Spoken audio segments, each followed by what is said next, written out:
بسم اللہ الرحمن الرحیم۔ شروع اللہ کے نام سے جو نہایت رحم کرنے والا مہربان ہے۔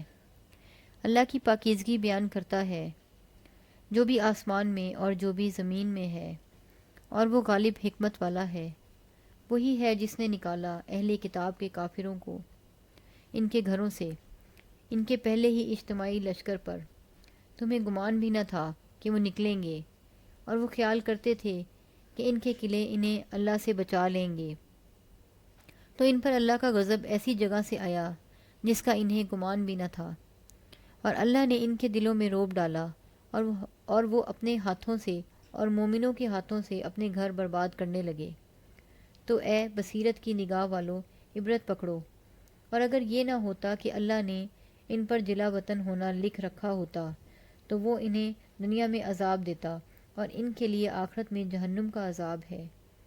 یہ اس لیے ہے کہ انہوں نے اللہ اور اس کے رسول صلی اللہ علیہ وآلہ وسلم کی مخالفت کی، اور جو اللہ کی مخالفت کرے تو بے شک اللہ اس کو سخت سزا دینے والا ہے۔ جو تم نے درختوں کے تنے کاٹ ڈالے یا انہیں ان کی جڑوں پر کھڑا چھوڑ دیا، تو یہ اللہ کے حکم سے تھا، اور تاکہ وہ نافرمانوں کو رسوا کر دے۔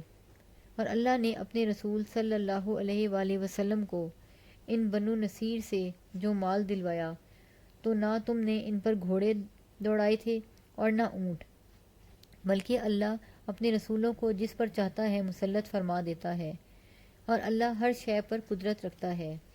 اللہ نے بستیوں والوں سے جو مال اپنے رسول کو دلوائے تو وہ اللہ کے لیے ہے، اور رسول صلی اللہ علیہ وآلہ وسلم کے لیے، اور رسول صلی اللہ علیہ وآلہ وسلم کے قرابت داروں کے لیے، اور یتیموں، مسکینوں اور مسافروں کے لیے، تاکہ دولت تمہارے مالداروں کے ہاتھوں کے درمیان ہی گردش نہ کرتی رہے، اور تمہیں رسول صلی اللہ علیہ وآلہ وسلم جو عطا فرمائیں وہ لے لو، اور تمہیں جس سے منع کریں اس سے تم باز رہو، اور تم اللہ سے ڈرو، بے شک اللہ سخت سزا دینے والا ہے۔ محتاج مہاجروں کے لیے خاص طور پر جو نکالے گئے اپنے گھروں سے اور اپنے مالوں سے محروم کیے گئے، وہ اللہ کا فضل اور اس کی رضا چاہتے ہیں، اور وہ مدد کرتے ہیں اللہ اور اس کے رسول صلی اللہ علیہ وآلہ وسلم کی۔ یہی لوگ سچے ہیں۔ اور جن لوگوں نے انصار نے اس گھر دارالہجرت مدینہ میں اور ایمان میں ان سے پہلے قرار پکڑا، اور وہ ان سے محبت کرتے ہیں جنہوں نے ان کی طرف ہجرت کی، اور جو انہیں مہاجرین کو دیا گیا اس کی اپنے دلوں میں کوئی حاجت نہ پاتے، اور وہ اختیار کرتے ہیں، وہ انہیں ترجیح دیتے ہیں اپنی جانوں پر، خواہ خود انہیں تنگی ضرورت ہو۔ اور جس نے اپنی ذات کو بخل سے بچایا تو یہی لوگ فلاح پانے والے ہیں۔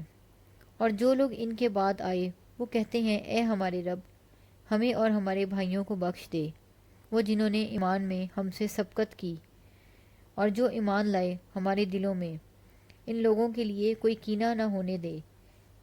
اے ہمارے رب، بے شک تو شفقت کرنے والا، رحم کرنے والا ہے۔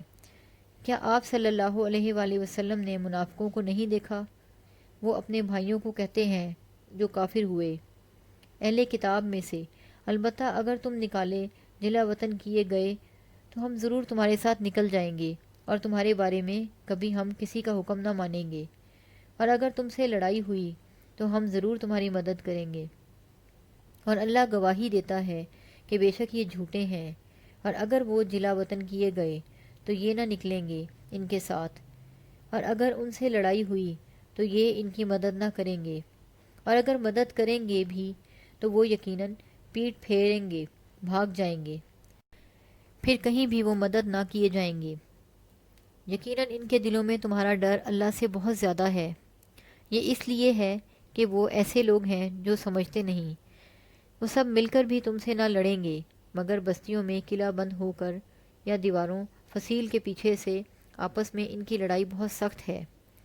تم انہیں اکٹھے گمان کرتے ہو، حالانکہ ان کے دل الگ الگ ہیں۔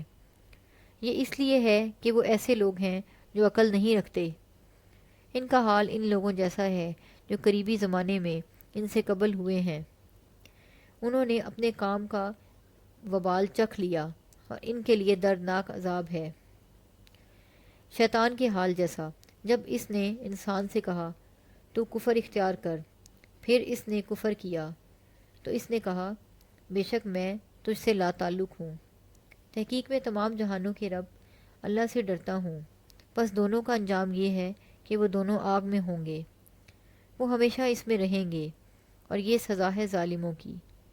اے ایمان والو، تم اللہ سے ڈرو، اور چاہیے کہ دیکھے سوچے ہر شخص کہ اس نے کل کے لیے کیا آگے بھیجا ہے، اور تم اللہ سے ڈرو، بے شک جو تم کرتے ہو اللہ اس سے باخبر ہے، اور تم نہ ہو جاؤ ان لوگوں کی طرح جنہوں نے اللہ کو بھلا دیا، تو اللہ نے ایسا کر دیا کہ انہوں نے خود اپنے آپ کو بھلا دیا۔ یہی نافرمان لوگ ہیں، برابر نہیں دوزخ والے اور جنت والے۔ جنت والے ہی مراد کو پہنچنے والے ہیں۔ اور اگر ہم نازل کرتے یہ قرآن کسی پہاڑ پر تو تم اس کو اللہ کے خوف سے دبا جھکا ہوا ٹکڑے ٹکڑے دیکھتے۔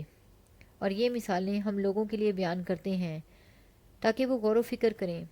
وہ اللہ ہے جس کے سوا کوئی معبود نہیں، جاننے والا پوشیدہ کا اور آشکارا کا، وہ بڑا مہربان رحم کرنے والا ہے۔ وہ اللہ ہے، اس کے سوا کوئی معبود نہیں، وہ حقیقی بادشاہ ہے، ہر عیب سے پاک ہے، سلامتی امن دینے والا، نگہبان، غالب، زبردست، بڑائی والا اللہ پاک ہے۔ اس سے جو وہ شریک کرتے ہیں وہ اللہ ہے خالق، ایجاد کرنے والا، صورتیں بنانے والا، اسی کے ہیں سب اچھے نام، اسی کی پاکیزگی بیان کرتا ہے جو آسمانوں اور زمین میں ہے، اور وہ غالب حکمت والا ہے۔ صدق اللہ العظیم۔